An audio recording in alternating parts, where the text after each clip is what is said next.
.5 Jobs. If it was wartime, I'd definitely want to be a code breaker. I've been researching other jobs like that, and I could be a crossword compiler, because that's all about making codes, in a way. Apart from being an author, of course, the only other job I'd like is being a detective. Dogs make the best detectives. You can train them to sniff things out like drugs and money and firearms. I'm still cross about Mum having a secret boyfriend. She goes on about Rob, but I refuse to even say his name. The only good thing about it is that she's sucking up to me quite a bit these days. That's how come we wound up at the airport yesterday after school. Mum sucking up. She had to drive for over an hour. I told her I wanted to see sniffer dogs at work, as I'm thinking of becoming a sniffer dog handler when I grow up. That's not actually true. I just wanted to try out an experiment. Mum called me a dingbat and said it was ridiculous going to an airport just to look at sniffer dogs, but she still took me. Then she got really into it because she spotted a golden Labrador approaching us. "Oh, isn't he lovely, Joe?" she said. What Mum didn't know was that I'd got explosives down my pants, wrapped in a tissue. Okay, not exactly explosives, but a party popper. I've read that party poppers have got a tiny amount of gunpowder in them, so that's kind of explosives, right?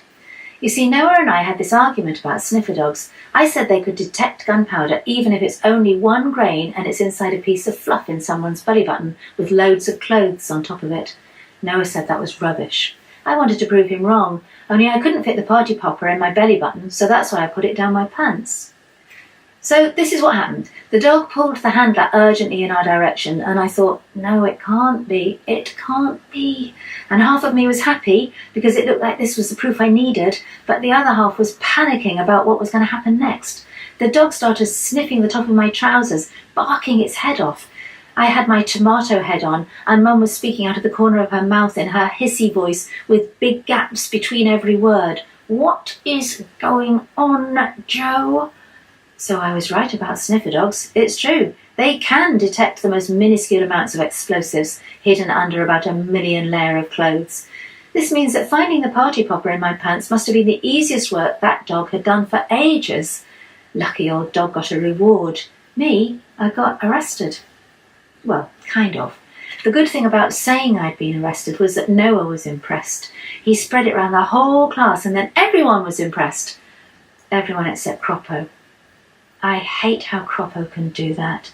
He said it was pathetic boasting about an arrest, and because he's like the king of the class, everyone started sucking up to him, saying things like, "What kind of loser gets arrested?" In the end, I told the truth to stop all the comments. It wasn't arrest, just a telling off. I thought that would make everyone be nice to me again, but Croppo went all sneery and said it was pathetic boasting about a telling off.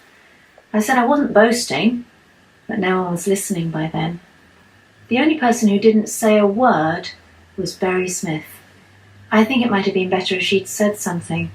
The way she never speaks to me or looks at me is horrible. It's like I don't exist.